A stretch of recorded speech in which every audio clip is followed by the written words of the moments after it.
Welcome back to Fast Market here on the Schwab Network. It's time for cash tags. For that, let's bring in our next guest. That's going to be Landon Swan. He's a co-founder at Likefolio. Welcome back to the show, Landon. Thank you. Good to be here. All right. So Darden Restaurants, chain with, I don't know how many different brands, probably 10 different brands, Capital Grille to Olive Garden, some of the others. But it's lagging this year. It's down about 2% in 2024.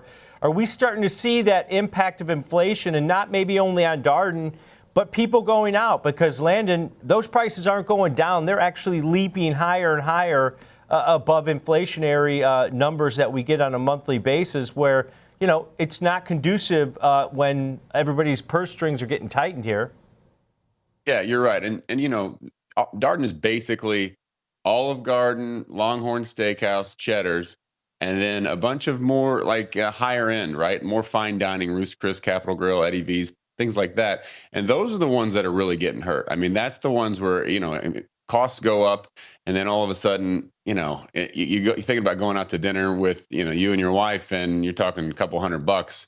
You have some drinks, and that's tough, right? That's a tough thing to sign on to, especially if you're taking more than, two people. So the fine dining is definitely getting hit. Olive Garden was definitely weaker as well. They were, they had weaker numbers come in. Longhorn was the one that kind of is continuing to save them, or continuing to put out good numbers, plus 4% on same store sales. And one of the things that I think is really interesting is this acquisition of Chuy's coming in. So you can see Chuy's at the top of the scale here for the change in web visits. Now, a little caveat here. This data is looking at people going to the website. So you're going to have less people going to a place like Ruth's Chris, because that's generally you go to the website to make a takeout order or maybe place a reservation, but you don't do a lot of takeout orders at Ruth's Chris, right? You don't do a lot of takeout orders at Longhorn. So that's a little bit of a caveat on that data, but you can see why they're interested in buying Chuy's. They're growing very rapidly. They've got, I think, 101 stores or 101 restaurants in 15 states. And you can see the website data is very strong there. So they're adding that as one of these casual restaurants to their list of other casual restaurants. So very bullish on that, guys. If you haven't been to Chuy's, by the way, this is, it's just a little sales pitch. They got the best chips out there. They're like thin, but firm enough to hold the dip. So they got their chips nailed. But when it comes to Darden Restaurants, they're hanging around 160, and they're trying to do a lot of different things, right? I mean, they brought back the all-you-can-eat pasta bowl, and the never-ending pasta bowl, at Olive Garden in August. Longhorn Steakhouse is doing a really good job with consumer satisfaction. They've actually got the highest rating of any restaurant that they were surveyed. And I think a lot of that, people talk about the free birthday desserts. They talk about the great value. We even saw a lot of mentions on social media comparing them to Five Guys for whatever reason, saying that they can take their family out to eat at Longhorn and actually pay less than going to Five Guys, which is incredible, because it's a sit-down steak place, and you obviously it's very different than a place like Five Guys, but people are really looking for value right now, which is why they're doing that never-ending pasta again, and I think that why the Chuy's acquisition is good. So I think that right now you've got Darden as two different segments. You've got the casual and you've got the more fine dining. Both of those are going to be helped when the consumer is able to loosen up a little bit. We'll see. I think that interest rates obviously are going to play a big part in that. But going forward, if we can get a little bit looser consumer who's able to spend more money, that's going to be good for Darden Restaurants and all restaurants, frankly. But right now, I think that they're kind of just hanging in, and where they're at right now, the stock jumped recently, like about a month ago, so now they're up to 160. They were much lower, kind of in the middle of the 1 year range. And going into this earnings report, I'd say that we are on the just very slight side of bullish, barely slight side of neutral on bullish. But overall, good company with a lot of different segments, a lot of different restaurants, a lot of different brands. And so they're able to capitalize and move things around. If fine dining's struggling, they can go down to casual. And if casual's struggling, they can upsell, or they can take that opportunity to go to fine dining. So they've got a lot of bases covered. But one of the things, again, I'm most excited about is to see how this Chuy acquisition plays out. Landon, I love when my research and yours lines up, because as big as this company is, as big as the portfolio is, it's really a Olive Garden and Longhorn Steakhouse firm right now. Those are the two drivers, and they seem on the surface happy with their acquisition of Ruth's Chris, but not yet by the data. Not so good to start off there. I'm sure they're going to make some adjustments, but When 920 locations for Olive Garden, 575 locations for Longhorn Steakhouse. Longhorn Steakhouse doing well with virtually no promotion.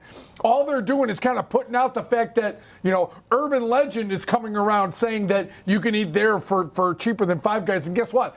I believe that story because Five Guys is absurd how much it costs to eat there. So the question is, it sold off twice after the last two earnings events, and like you mentioned, it has rallied. Are we setting up for another disappointment here? Yeah, I will tell you that, I played around with the, our calculator on the back end, and the number, the number for this earnings report is plus 26, right? It's slightly bullish. If you would use the prices from about a month ago, we're much higher. We're in the mid 50s. So a lot of this move recently has pushed us much closer to neutral. And I don't want to use the term gun shy because officially, plus 20 is where we draw the line. We're willing to take a bet. So at 26, we're willing to take a bet. But yeah, just looking at the last couple of earnings reports and seeing this move, I think expectations have definitely gone up. And so this is about as weak as we can be while still being bullish, if that makes sense. But yeah, I definitely think it's a concern seeing how they've reacted. And, this is, despite the huge portfolio of names, it really is, a 2-restaurant company. And those, Olive Garden's been struggling a little bit. Longhorn's been killing it. And they're trying a lot of different things. They've got Chuy's acquisition. They're trying to get other things going, trying to get the Roost Chris, that acquisition to shore up and look like a smart decision. It's not there yet. But right now it's just those two. And so it's really going to come down to how the consumers are reacting to those. And based on what we've seen, Olive Garden's kind of pulling them back and Longhorn is, pulling them forward. So we're going to see what that balance looks like. I have a feeling in the future those restaurant numbers are going to skew. There's going to be more and more Longhorn in the future. Yeah, Landon, when you look at this, happiness levels, it seems like they're elevated according to your data across, multiple parts of their business. But at the same time, is this a story about, hey, if they're showing weakness, maybe in a couple of them, and Texas Longhorn, Longhorn Steakhouse does well, that this might be reflective of what's going on for the overall consumer, globally, as far as going out anymore, because you have seen traffic decline, right? Yeah, so I think that it